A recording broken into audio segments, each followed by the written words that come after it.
மாஞ்சோலை பகுதி மக்களை பாரம்பரிய வனவாசிகளாக கருத வேண்டும் என்று மனுதாரர்கள் தரப்பில் கொடுக்கப்பட்டிருக்கக்கூடிய வாதம் அது உள்ளிட்ட அந்த வழக்கு வேறு அமர்வுக்கு மாற்றம் செய்யப்பட்டிருக்கிறது. விவரங்களுக்காக செய்தியாளர் சிவகுமார் இணைப்பில். விவரம் சொல்லுங்க சிவகுமார்.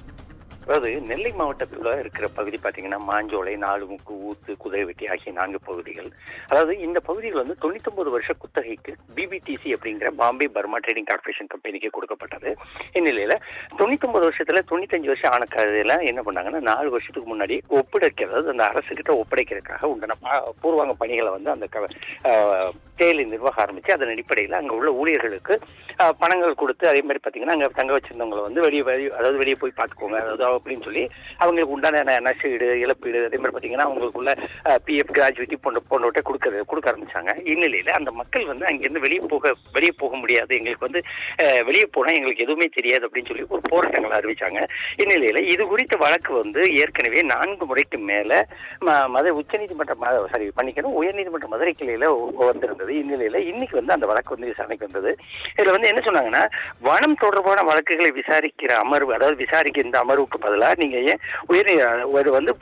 ஃபாரஸ்ட் டிபார்ட்மெண்ட்டுக்கு மாற்றக்கூடாது அப்படின்னு சொல்லியிருந்தாங்க. அதாவது மாஞ்சோலை தேயிலை தோட்ட விவகாரம் தொடர்பாக உயர்நீதிமன்ற மதுரை அமர்வில் மாஞ்சோலையை சார்ந்த ஜான், அமுதா, அதே மாதிரி ரோஸ்மேரி, கிருஷ்ணசாமி உள்ளிட்டோர் மனுக்களை தாக்கல் செஞ்சிருந்தாங்க.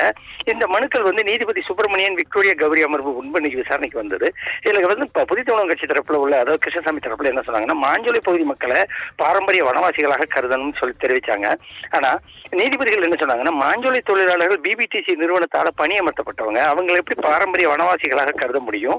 அதே மாதிரி பாத்தீங்கன்னா தேயிலை தோட்ட தொழிலாளர்களுக்கு மறுவாழ்வு நடவடிக்கை திட்டம் எது நல்லதான்னு கேள்வி எழுப்பிட்டாங்க அரசுக்கு.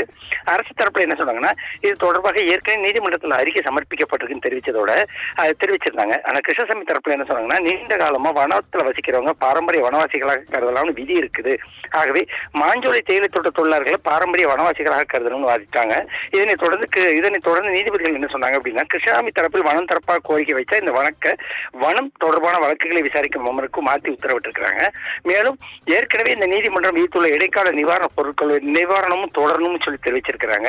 அதே மாதிரி பாத்தீங்கன்னா இந்த வழக்கு இன்னைக்கு விசாரணை முடிஞ்சு செப்டம்பர் 10 சென்னை உயர்நீதிமன்றத்தோட மதுரை கிளையில உள்ள ஃபாரஸ்ட் பெஞ்சில் மீண்டும் வழக்கு விசாரணைக்கு வருது. கோபால், நன்றி சிவகுமார், விவரங்களுக்கு நன்றி.